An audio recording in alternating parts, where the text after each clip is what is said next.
I'm Zoe, 34 years old, standing frozen in the corner of my brother's luxury wedding reception. My millionaire husband, Richard, just walked in with his ex-girlfriend on his arm. The woman he swore meant nothing to him is now sipping champagne and laughing with my family. My heart is shattering into 1,000 pieces, but I refuse to let them see me cry. Little did Richard know his cruel power play was about to backfire spectacularly. Have you ever experienced such betrayal? If so, hit like, subscribe, and let me know where you're watching from. This story might just give you the courage you need. I met Richard Harrington at a charity gala in downtown Boston 3 years ago. Back then, I was just a marketing executive at a mid-sized firm, proud of building my career from scratch, after growing up in a middle-class neighborhood in Connecticut. My parents had taught me the value of hard work. My father was an accountant, and my mother a high school English teacher. They weren't wealthy, but they gave us everything we needed and instilled strong values in my brother James and me.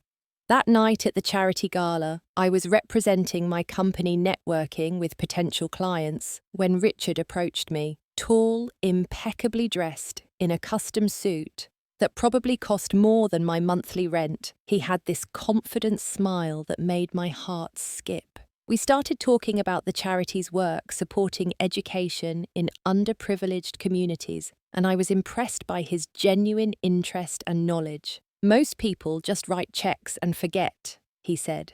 I like to know exactly where my money is going and the impact it's making. What struck me most wasn't his obvious wealth or his striking blue eyes, but his intelligence and ambition. As CEO of Harrington Investments, he had transformed his family's business into one of the fastest-growing financial firms on the East Coast. Yet he spoke about his accomplishments with a humility that seemed genuine. We exchanged numbers that night, and by the end of the week, he had sent flowers to my office and invited me to dinner at an exclusive restaurant I'd only read about in magazines. Our relationship progressed quickly. Richard was attentive, calling me daily between his meetings, sending thoughtful gifts and planning elaborate dates. "I've never met anyone like you, Zoe," he would say. "You're real in a world of fakeness." After 6 months of dating, he took me to Paris for a weekend and proposed at sunset on a private yacht cruising down the Seine. The ring was flawless, a 5-carat diamond that caught the light in ways that seemed magical. I said yes without hesitation. I was in love with him, with the way he made me feel special and valued. We married a year after we met in a lavish ceremony at his family's estate in the Hamptons. The wedding was featured in several high society magazines, and suddenly I was thrust into a world I barely recognized. Richard suggested I quit my job to focus on our life together and supporting his career. "You don't need to work anymore, Zoe. I want to give you the world," he said, and it sounded romantic at the time. Reluctantly, I agreed, believing it would strengthen our marriage if I could attend business dinners and social events at his side. The first year of marriage was like a dream. We traveled extensively, attended glamorous parties, and I threw myself into the role of the perfect wife. But slowly, things began to change. Richard started working longer hours, coming home well after midnight. Our conversations grew shorter, and he became irritable when I asked about his day. When my brother James called to announce his engagement to Lauren, I was thrilled. James had always been my rock, the person I could count on for honest advice and unwavering support. He had met Lauren in law school, and they had been together for 5 years before he proposed. Unlike my whirlwind romance, theirs was built on a solid foundation of friendship and shared values. "We're planning a destination wedding,"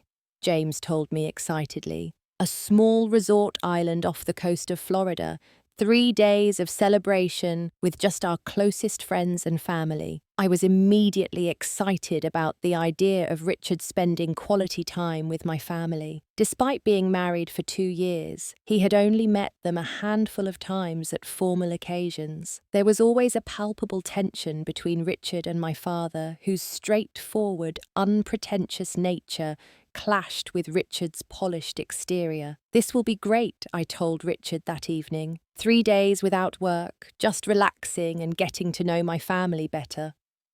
Richard frowned, checking his phone as I spoke. "Do I really need to take 3 days off for a wedding? Can't we just fly in for the ceremony and leave?" His reaction hurt, but I persisted, explaining how important this was to me. Eventually, he agreed, but his enthusiasm was clearly forced. As the wedding approached, I noticed more concerning changes in our relationship. Richard would take phone calls in another room, speaking in hushed tones. He would become defensive when I asked about his schedule, accusing me of not trusting him. Some nights, he didn't come home at all, claiming he had to work late and slept at the office. I wanted to believe him, but doubt was creeping in, casting shadows over what I thought was a perfect marriage. The weeks leading up to James's wedding were a whirlwind of preparations. I wanted everything to be perfect, not just for my brother and Lauren, but also because I desperately hoped this trip would help reconnect Richard and me, perhaps away from the pressures of work, surrounded by love and celebration. We could find our way back to each other. I spent days shopping for the perfect dress for the welcome dinner rehearsal party and the wedding itself. I finally found a stunning emerald green silk gown for the main event, elegant, yet not flashy enough to upstage the bride. The price tag made me wince, $6,000, but Richard had always been generous about my wardrobe, insisting that as his wife I needed to look the part. "You like it?" the boutique assistant asked as I examined myself in the mirror. "It's beautiful," I admitted, "but I'm not sure if it's worth the price." "Your husband called ahead," she informed me with a knowing smile. "He said to put anything you want on his account. No limit." The gesture should have made me happy, but instead it felt like compensation for his emotional absence. Still, I bought the dress and coordinating accessories, determined to look my best. Maybe if I looked beautiful enough, Richard would see me again, really see me like he used to. 2 weeks before the wedding, Richard surprised me by joining me for dinner at home, something that had become increasingly rare. He poured wine for both of us and seemed unusually attentive. "I've been thinking about James's wedding," he said, swirling his wine. "Would it be all right if I invited someone to join us?" The question caught me off guard. "Who did you have in mind?" "Just a friend who's been helpful with some business matters.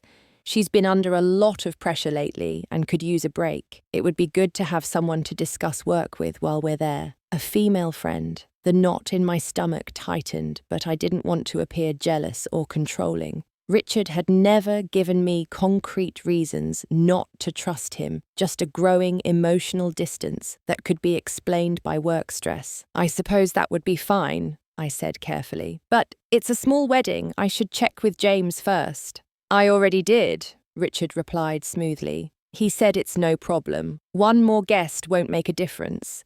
That should have been my first red flag, Richard contacting my brother directly instead of letting me handle it. But I was so desperate to believe in our marriage to see his invitation as a sign that he wanted me included in his work life that I ignored my instincts. "What's her name?" I asked, trying to keep my tone casual. "Amanda Sinclair. She's a financial analyst who's been consulting on a major acquisition. Brilliant mind." The name meant nothing to me then. I nodded and smiled, hiding my unease behind my wine glass.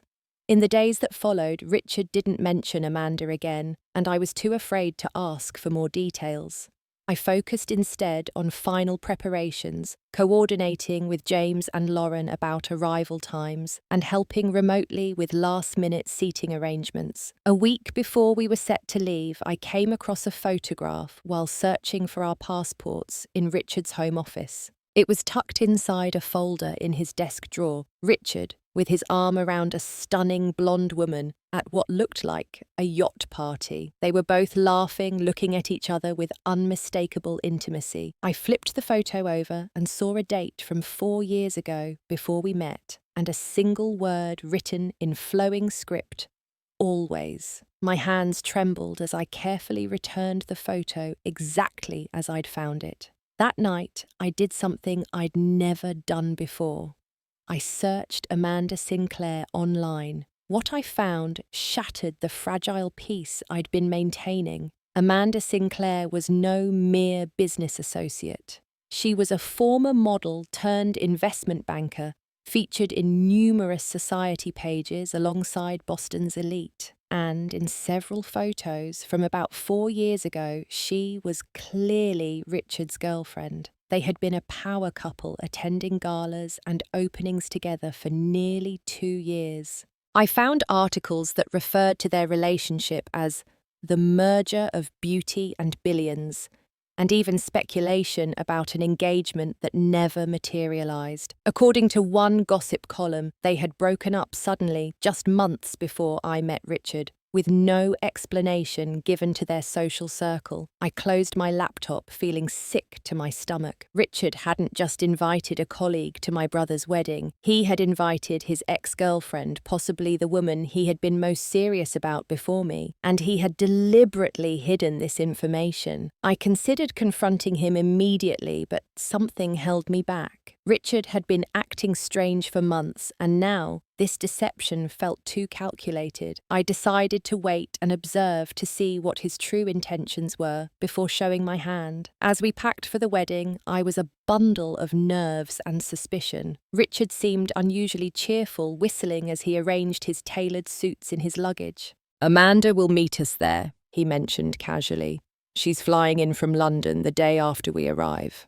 I nodded my face, a mask of indifference, while inside I was screaming. I had one day at the resort with my family before Amanda arrived, and whatever game Richard was playing began in earnest. I was determined to make the most of it. The resort was everything James had promised: exclusive, secluded, and breathtakingly beautiful. Located on a small private island, accessible only by boat or helicopter, it featured luxurious villas scattered along pristine beaches and lush tropical gardens. Each villa had its own private pool and direct beach access, offering complete privacy for guests. Richard and I arrived by private helicopter, touching down on the resort's helipad in the late afternoon. James and Lauren greeted us both tanned and relaxed after arriving a few days earlier to finalize arrangements. "Zoe," James wrapped me in a bear hug, lifting me off my feet.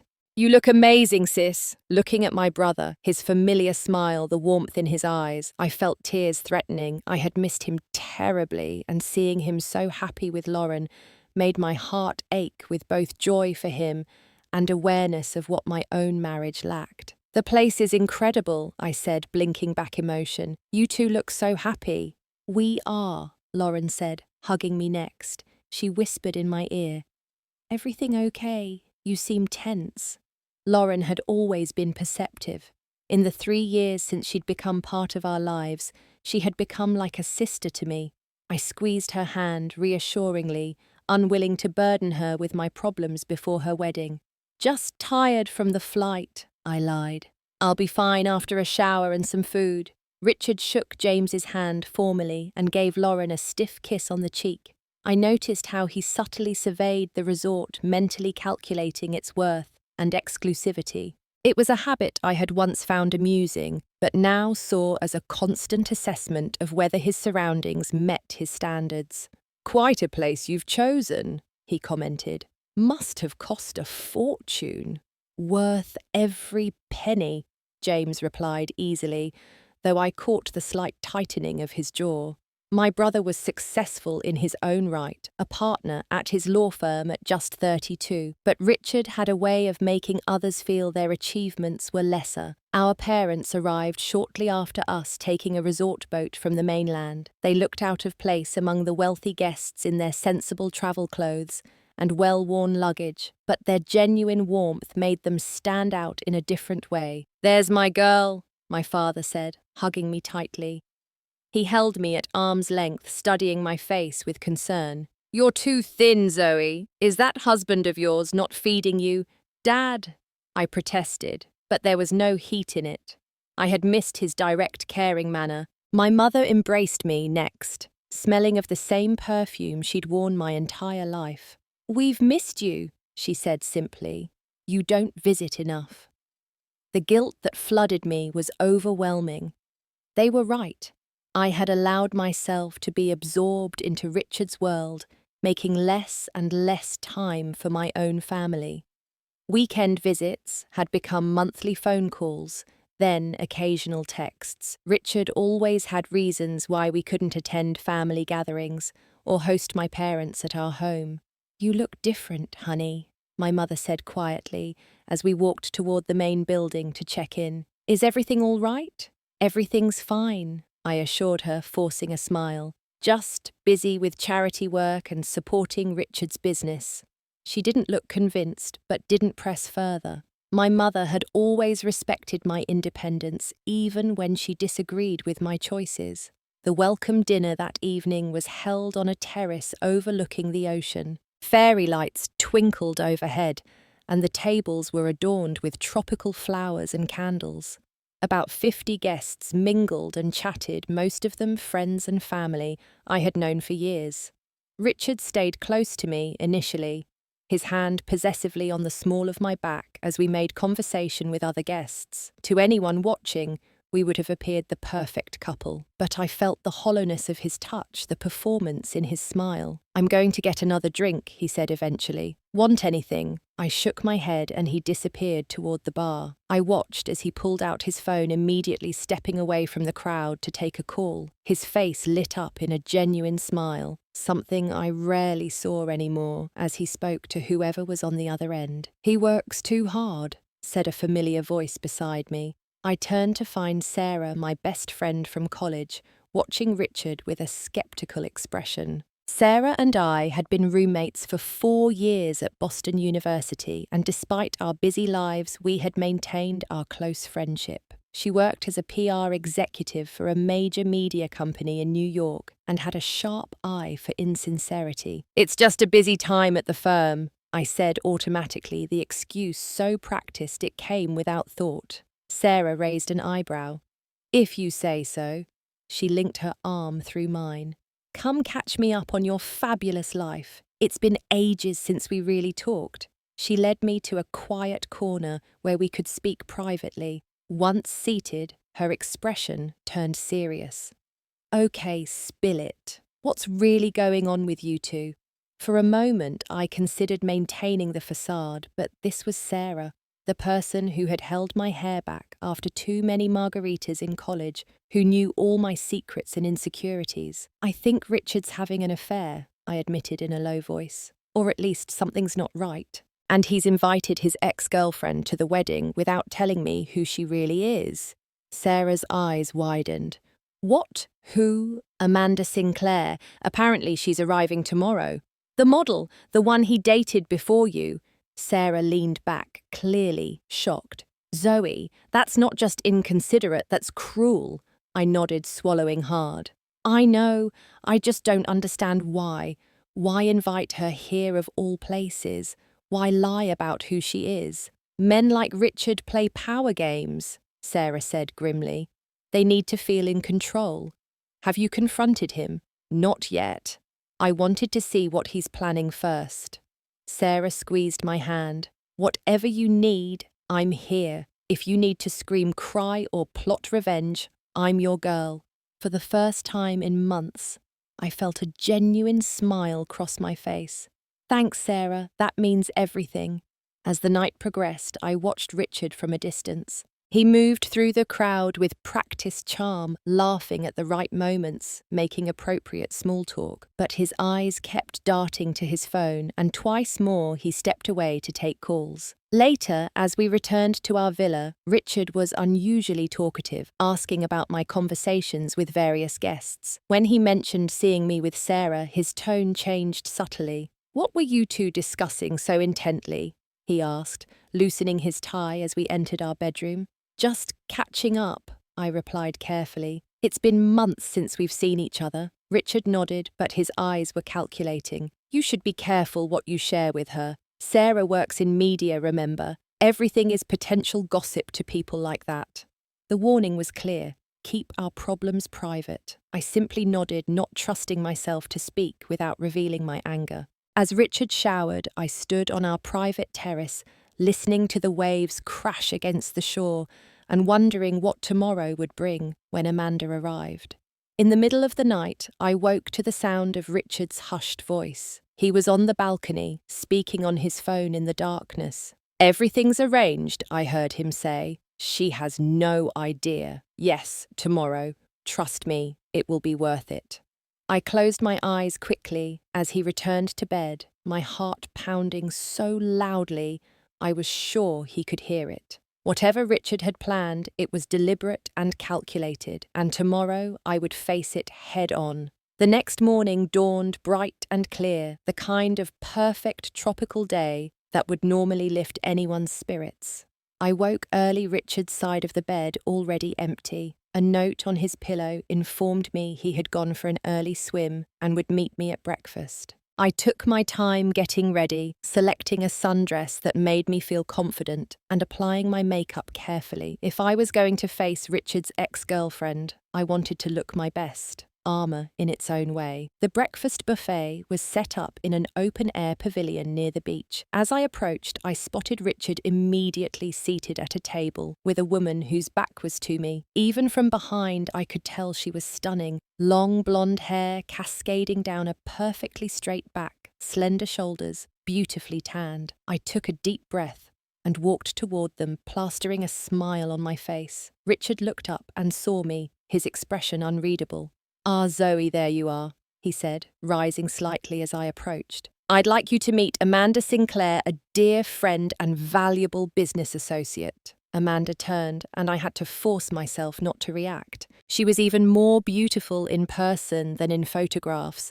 Flawless skin, piercing green eyes, and the kind of elegant bone structure that made her look like a Renaissance painting come to life. She wore a simple white linen dress that probably cost more than most people's monthly salary, with minimal jewellery that I recognised as Cartier. "Zoe, how lovely to finally meet you," she said, extending a perfectly manicured hand. Her voice had a slight British accent that somehow made her seem even more sophisticated. "Richard has told me so much about you." I shook her hand, noting its coolness. "Funny he's told me very little about you." A flash of surprise crossed Amanda's face before she recovered with a practiced laugh. "Oh, Richard and his secrets. We go way back, don't we, darling?" The casual endearment made my stomach clench, but I maintained my smile as I took a seat beside Richard, directly across from Amanda. "How far back exactly?" I asked, reaching for a glass of orange juice. Before Amanda could respond, Richard cut in smoothly. "Amanda and I worked together on several projects over the years. She's been invaluable to Harrington Investments. And other areas," Amanda added with a sly smile. "Richard and I shared quite a bit more than business expertise once upon a time." Richard shot her a warning glance, but she merely laughed, clearly enjoying my discomfort. "Ancient history now, of course," she continued, "though some bonds never quite break, do they?" Throughout breakfast, Amanda continued her subtle barbs, reminiscing about trips she and Richard had taken together, inside jokes they shared, mutual friends I had never met. Richard did little to discourage her, occasionally joining in with his own memories, as though I weren't sitting right beside him. Other wedding guests began to notice the strange dynamic at our table. I caught my mother watching with concern, and several of James's friends exchanging glances. The humiliation burned like acid in my throat. "So, Zoe," Amanda said, eventually her tone falsely sweet, "Richard tells me you used to work in marketing before you became a full-time wife. Do you miss having a purpose of your own?" Before I could respond to this thinly veiled insult, James appeared at our table, his expression carefully neutral, but his eyes conveying concern. "Zoe, could I borrow you for a minute? Lauren has a question about the seating arrangement for tomorrow." Grateful for the escape, I excused myself and followed my brother away from the restaurant toward the beach. Once we were out of earshot, James stopped and turned to me. "What the hell is going on?" he demanded. "Who is that woman and why is Richard parading her around like that?" The sympathy in his eyes nearly broke me. "You knew he was bringing someone, right?" "Yes, but he said it was a business colleague who needed a vacation. He didn't mention it was his ex-girlfriend." I nodded, fighting back tears. "I only found out recently myself. I was hoping it was innocent, but clearly—" James ran a hand through his hair in frustration. "I've never liked him, Zoe. You know that. But this is beyond inappropriate. It's cruel. You never liked Richard." This was news to me. James had always been polite around my husband, if somewhat reserved. "He's always treated you like a trophy, not a partner," James said bluntly. "But I kept my mouth shut because you seemed happy." "Are you happy, Zoe?" The direct question caught me off guard. For so long I had been going through the motions, pretending everything was fine, that being asked so plainly if I was happy left me momentarily speechless. I don't know anymore," I admitted finally. James placed his hands on my shoulders, looking directly into my eyes. "Zoe, there's something you should know. Richard and Amanda didn't just date, they were engaged. The engagement ended abruptly right before he met you. And from what I've heard, they've maintained contact the entire time you've been married." The revelation hit me like a physical blow. "How do you know this?" "Lauren handled a case involving one of Amanda's friends last year. The woman mentioned it casually, not realizing Lauren was connected to you. We didn't want to interfere in your marriage without proof. But seeing them together now," I closed my eyes, pieces falling into place. The late-night calls, the business trips that coincided with fashion events, where Amanda might be present, the growing emotional distance. "Thank you for telling me," I said, finally squeezing my brother's hand. "I need some time to process this." "Whatever you decide to do, we're behind you," James assured me.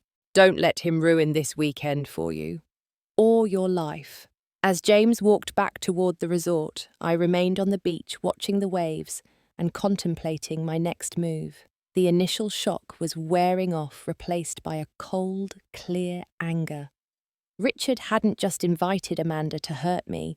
This was a calculated, public humiliation designed to remind me of my place in his world. After nearly an hour of solitude, I returned to our villa, half expecting to find it empty. Instead, Richard was there, changing into swim trunks. "Where have you been?" he asked casually. "Amanda and I were looking for you. We're going snorkeling with some of the others." "We need to talk," I said, closing the door firmly behind me. "Now." Richard sighed as though I were a child having a tantrum. "Can't it wait? The boat's leaving in 15 minutes.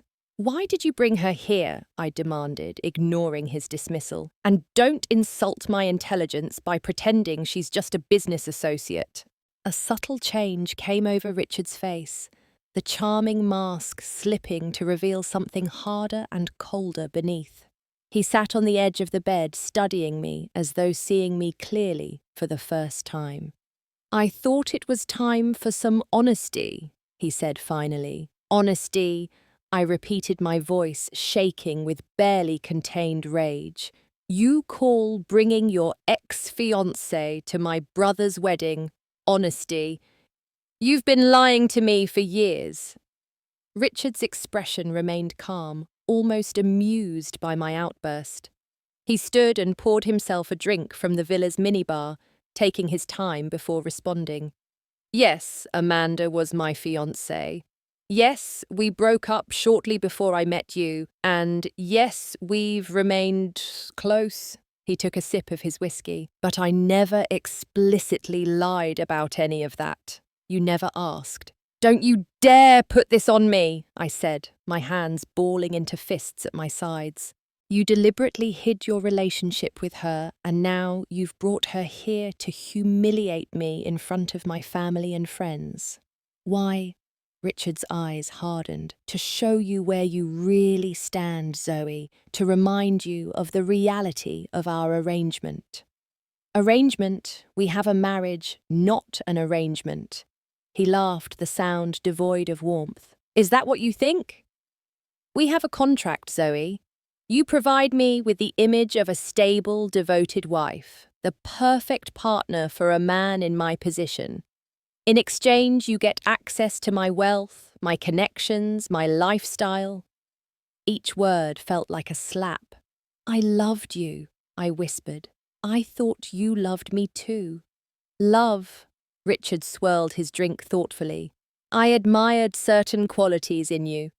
Your fresh-faced simplicity was appealing after years in Amanda's sophisticated world. Your family background made for a nice narrative. Self-made man marries girl from modest means. The press ate it up.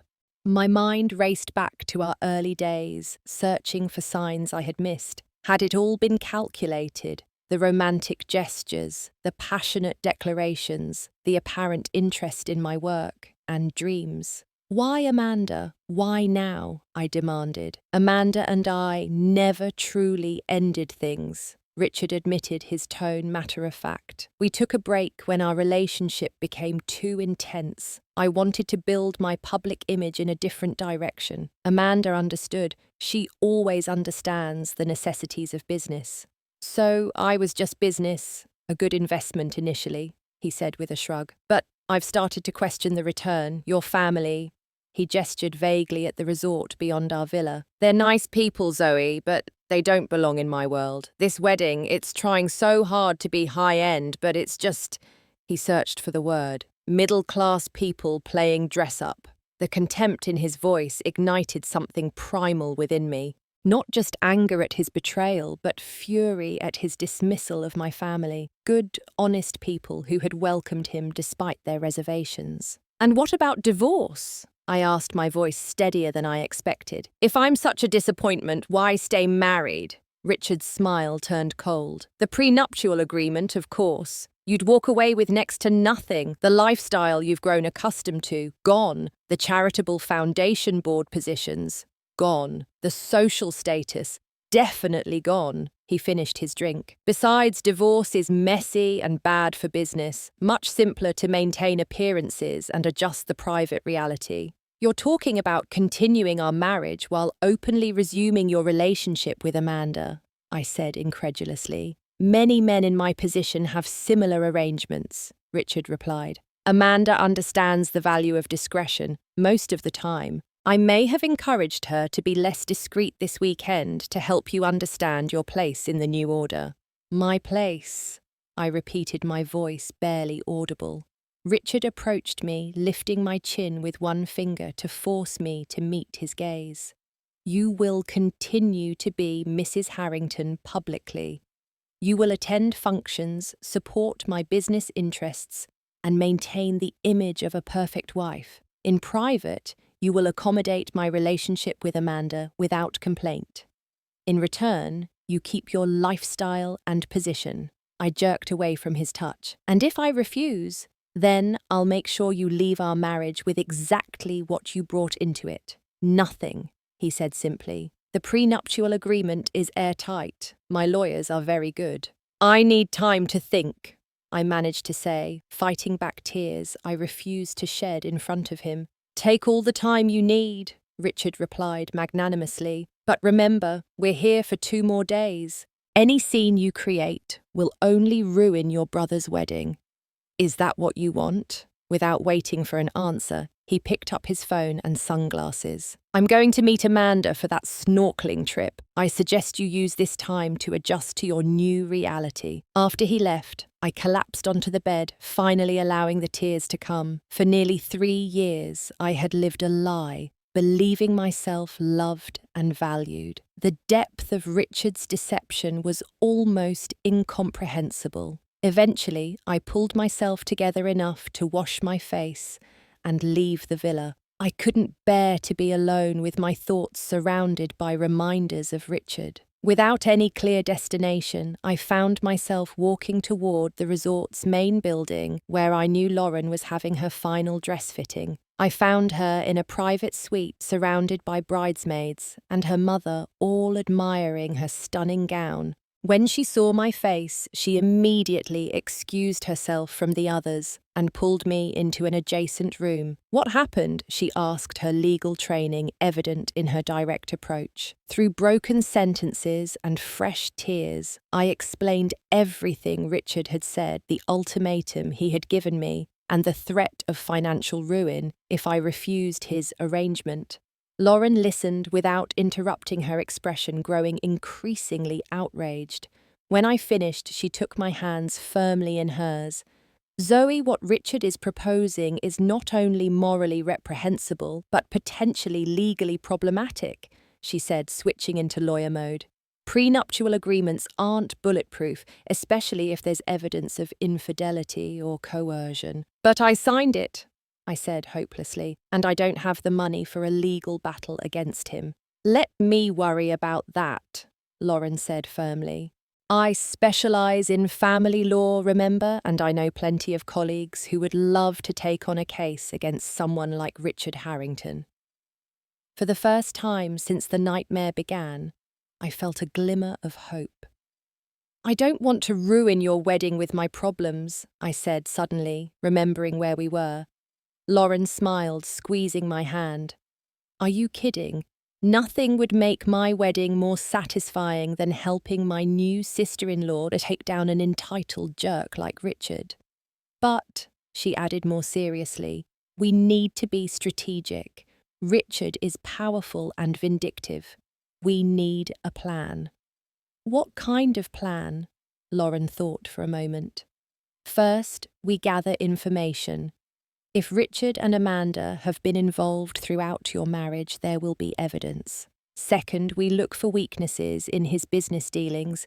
Men like Richard often cut corners ethically, if not legally. Third," her smile turned slightly wicked, "we make sure he faces the consequences of his actions in the most public way possible." "I wouldn't even know where to start," I admitted. "But I would," came a voice from the doorway. Sarah stood there, clearly having overheard at least part of our conversation. "PR is my specialty, remember, and taking down powerful men who abuse their position, that's practically my hobby." For the first time in what felt like forever, I laughed. Looking between these two strong, brilliant women, one soon to be my sister-in-law, the other my oldest friend, I felt something shift inside me. The helplessness began to recede, replaced by determination. "I need to be careful," I warned them. "Richard has resources I can't match." "But he has weaknesses you know about," Lauren pointed out. "And he's made one critical mistake." "What's that?" Sarah and Lauren exchanged knowing glances before Sarah answered. "He underestimated you, Zoe, and he seriously underestimated the women in your corner." With Sarah and Lauren's support, I began formulating a plan. We gathered in Lauren's suite, closing the door to ensure privacy. Sarah took charge immediately, her PR expertise proving invaluable. "First, we need intelligence," she said, pacing the room. "What do we know about Richard's business dealings? Any projects or investments that seem questionable?" I thought hard, trying to recall snippets of conversations, documents I might have glimpsed in his home office. "There's a new development project in Asia that he's been secretive about, something called Phoenix Rising. He's been bringing in investors but keeping details minimal." Lauren made a note. "That's a start. Could be nothing, could be something. What else?" "He's been making frequent trips to the Cayman Islands, supposedly for banking conferences, but they never appear on his public calendar," I added, remembering the discrepancies I had noticed but ignored. "Offshore accounts?"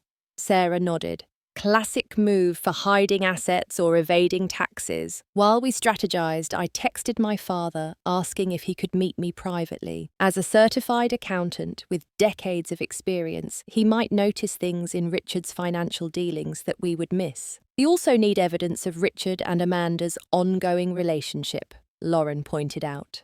"That could invalidate portions of the prenuptial agreement, depending on the specific language." Sarah pulled out her phone. "I still have contacts at several gossip publications. Let me see if anyone has photos or rumors linking them over the past 3 years." As our planning continued, I felt a strange mix of emotions. Anger and betrayal, certainly, but also a growing sense of empowerment. For too long I had surrendered my agency to Richard, allowing his wealth and confidence to overshadow my own capabilities. No more. My father arrived an hour later, his face creased with concern. "Your mother said you seemed upset at breakfast. Is everything all right, Zoe?" The genuine care in his voice nearly broke my resolve, but I straightened my shoulders and explained the situation as clearly and unemotionally as I could. When I finished, his face had turned an alarming shade of red. "I'm going to have a word with that son of a—" "Dad, no," I interrupted firmly. "That's exactly what Richard would want. An emotional confrontation he can dismiss as middle-class dramatics. We need to be smarter than that." My father looked surprised by my assertiveness, then nodded slowly. "What do you need from me?" "You're the financial expert," I said. "If I can get you some documents related to Richard's business, could you look for irregularities?" "Absolutely." He agreed without hesitation. Financial fraud leaves a trail, no matter how clever they think they are. With my father on board, our team was complete. While Richard and Amanda spent the day flaunting their relationship around the resort, we were gathering information and formulating our response. Sarah's contacts came through with several photos of Richard and Amanda together at private events during our marriage, including one particularly damning image of them entering a hotel in Paris just 3 months earlier. By late afternoon, I had managed to access Richard's email on his iPad, which he had carelessly left behind in our villa. His password, Amanda's birthday, was another painful confirmation of his true priorities. What I found exceeded our expectations. "He's been misleading investors," I told the others as we reconvened before the evening's rehearsal dinner. "Phoenix Rising isn't a legitimate development. It's essentially a shell company to funnel investor money into his personal accounts." My father examined the documents I had forwarded to him. "This is serious stuff, Zoe. Not just unethical, but potentially criminal. Securities fraud, wire fraud. He could face federal charges." "We need to be careful," Lauren cautioned. "Richard has powerful friends and expensive lawyers. If we make accusations without ironclad evidence, he could destroy us." "That's why the timing has to be perfect," Sarah said thoughtfully. "We need to expose him when he's most vulnerable and least expects it." "The rehearsal dinner tonight," I suggested. "Everyone will be there, family, friends, business associates who were invited." Lauren looked uncertain. "It's the night before our wedding. Are you sure?" I took her hands in mine. "I won't let Richard's actions overshadow your wedding day. Better to deal with this tonight and clear the air before your ceremony tomorrow." After some discussion, we agreed on the approach. I would confront Richard publicly at the dinner, presenting just enough evidence to shake his confidence. Meanwhile, Sarah would ensure that key business associates received anonymous tips about the Phoenix Rising fraud, and my father would compile a comprehensive financial analysis to be shared with the appropriate authorities. As evening approached, I dressed carefully in a crimson gown that Richard had always particularly admired. My hands trembled slightly as I applied my makeup, but my resolve was firm. Tonight, I would reclaim my dignity and my future. Richard returned to our villa just before dinner, looking relaxed and sun-kissed from his day on the water with Amanda. He barely glanced at me as he showered and changed into his tuxedo. "You look nice," he commented absently, adjusting his cufflinks, platinum with sapphire insets that I had given him for our first anniversary. "Thank you," I replied, my voice steady despite the storm inside me. "Shall we go together?" He looked momentarily surprised by my composed demeanour, perhaps expecting tears or anger after our morning confrontation. "Of course, Amanda will meet us there." As we walked through the resort gardens toward the beachfront restaurant, where the rehearsal dinner would be held, Richard placed his hand on the small of my back, a gesture that once made me feel cherished but now felt like possession. "I'm glad you're being sensible about this, Zoe," he murmured. It really is the best solution for everyone. I said nothing, focusing on each step, each breath, preparing myself for what was to come. The dinner setting was magical. Tables arranged on the sand beneath string lights, and the stars, the gentle sound of waves providing a soothing backdrop. About 40 guests mingled, drinking champagne and exchanging excited conversation about tomorrow's wedding. Richard immediately spotted Amanda at the bar and steered us in her direction. She wore a shimmering gold dress that clung to every curve, her beauty intimidating in its perfection. "There you are," she greeted Richard with a kiss on the lips, not bothering to be discreet anymore. She barely acknowledged me with a nod. "I was just telling the Andersons about the yacht party in Monaco next month. You're still planning to attend, right?" "Wouldn't miss it," Richard assured her, his hand still resting possessively on my back. "Zoe understands I'll be travelling quite a bit this summer." I smiled tightly, but said nothing. Across the room, I caught Sarah's eye as she gave me an almost imperceptible nod. Everything was in place. When the time came for toasts before dinner, James stood first as the groom, thanking everyone for coming and expressing his love for Lauren. Several other guests followed with brief, heartfelt wishes for the couple. Then Richard stood, champagne glass in hand. "As someone who knows a thing or two about marriage," he began, drawing appreciative chuckles from those unaware of the morning's drama, "I'd like to offer some advice to the happy couple." He launched into a speech about commitment and partnership that was so hypocritical it made my stomach turn. Throughout his words, Amanda gazed at him adoringly, occasionally shooting triumphant glances my way. When Richard finished to polite applause, I took a deep breath and rose to my feet. "I'd also like to say something," I announced, my voice clear and carrying across the suddenly quiet gathering. Richard looked surprised, but not concerned. He clearly expected some sentimental words about my brother, nothing more. "First, to James and Lauren, I love you both and wish you all the happiness in the world." I began, raising my glass in their direction. "What you have is real love, built on mutual respect and honesty. Never settle for less." I turned slightly to face Richard directly. "Speaking of settling, I've recently discovered what it means to be married to someone who views marriage as a business transaction rather than a sacred bond." A murmur ran through the guests. Richard's smile faltered slightly, but he maintained his composed facade.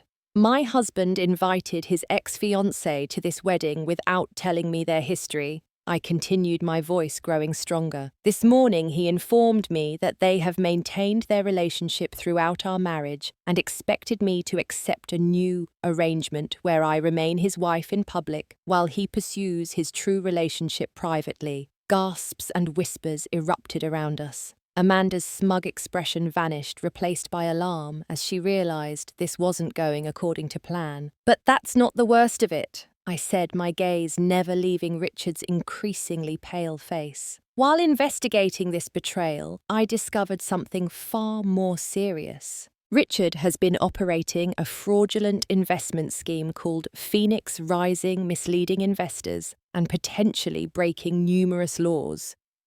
Richard stood abruptly, his chair scraping loudly on the wooden platform. "Zoe, you don't know what you're talking about," he hissed. "Stop this immediately. Several of those investors are in this room tonight."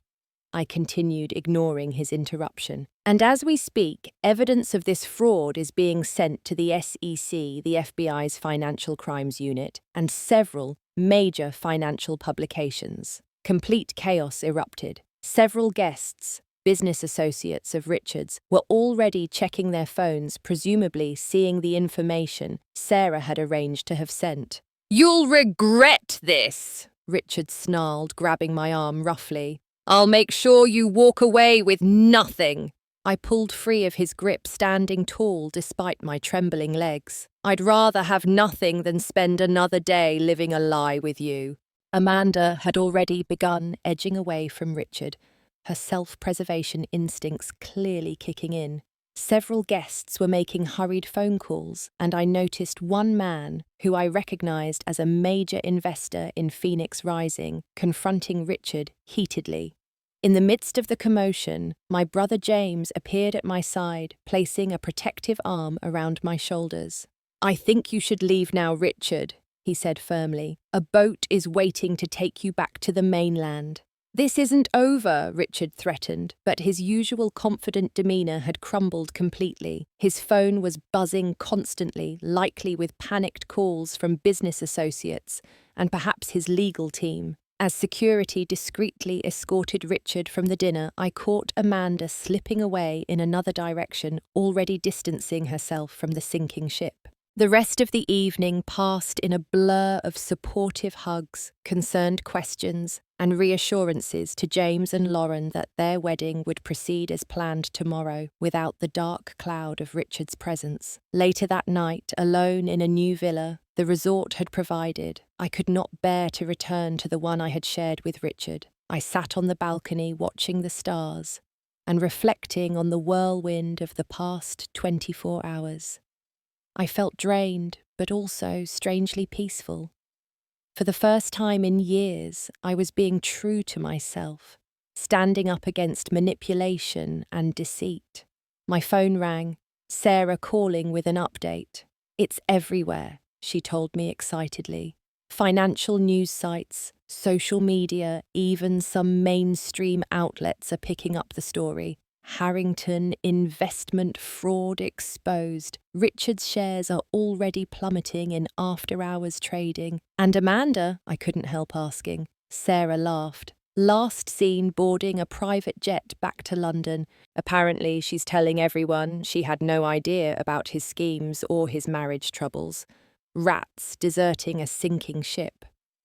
After we hung up, I remained on the balcony listening to the waves and feeling for the first time in too long genuinely hopeful about the future.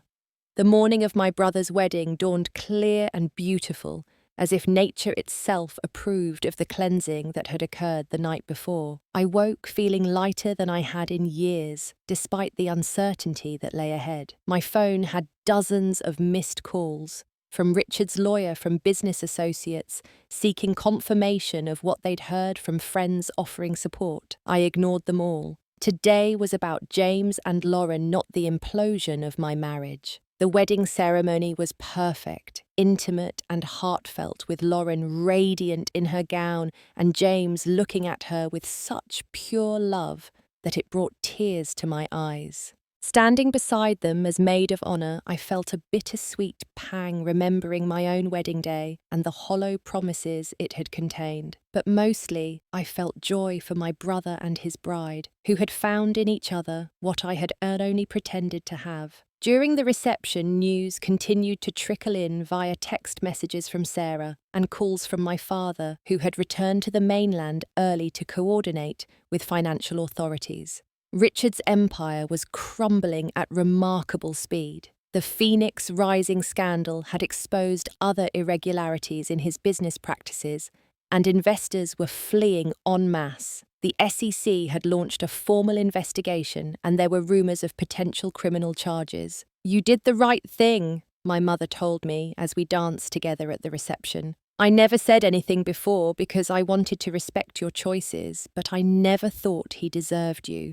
"Why didn't you tell me?" I asked, realizing how much I had isolated myself from the people who truly cared about me. "Because you needed to see it for yourself," she replied simply. "Some lessons can't be taught, only learned through experience." Her words stayed with me as the celebration continued. By exposing Richard, I had not only freed myself, but potentially saved many others from his fraudulent schemes. The humiliation he had planned for me had backfired spectacularly, becoming, instead, his own very public downfall. Amanda, true to form, had completely disappeared, already distancing herself from the scandal. According to Sarah's sources, she was telling anyone who would listen that she had been as deceived as everyone else. The fair-weather nature of her devotion to Richard confirmed everything I needed to know about their relationship. The days and weeks following the wedding were challenging but transformative.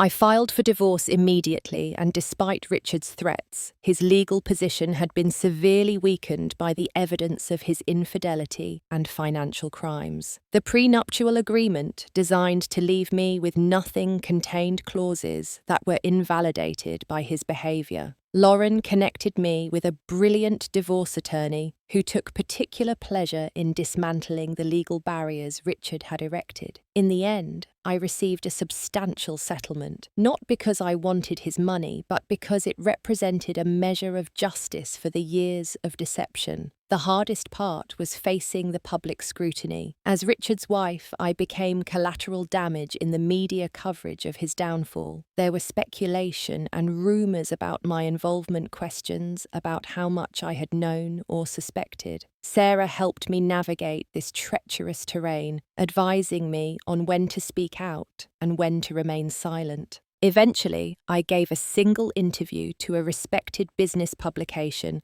telling my story truthfully and without embellishment. The public response was overwhelmingly supportive. 6 months after that fateful wedding weekend, Richard pleaded guilty to multiple counts of securities fraud and was sentenced to 8 years in federal prison.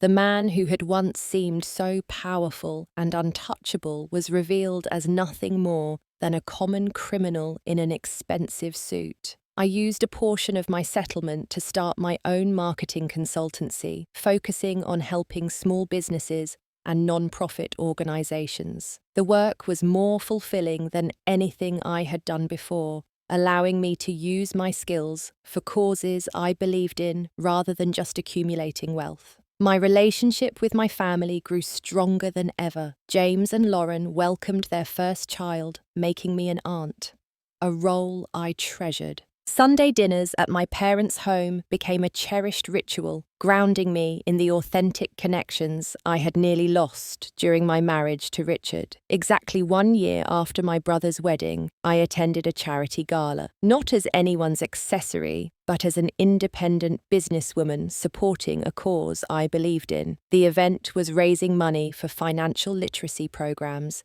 in underserved communities, something that felt particularly meaningful, given my experience. During the evening, I was approached by a man named Thomas Edwards, the founder of an ethical investment firm that specialized in sustainable development projects. Unlike Richard's flashy charisma, Thomas had a quiet confidence and genuine warmth that put me instantly at ease. "I've been hoping to meet you," he admitted as we talked over champagne. "Your story inspired me to review all our compliance procedures and investment transparency. You probably saved a lot of people from similar schemes."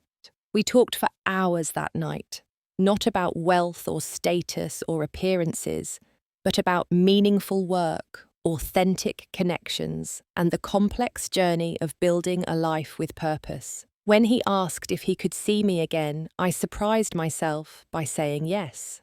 Our relationship developed slowly, built on mutual respect and genuine interest in each other's lives and work. Thomas never tried to overshadow me or control me. Instead, he celebrated my successes and supported me through challenges. For the first time, I experienced what a true partnership felt like. 2 years after Richard's downfall, I received a letter from him in prison.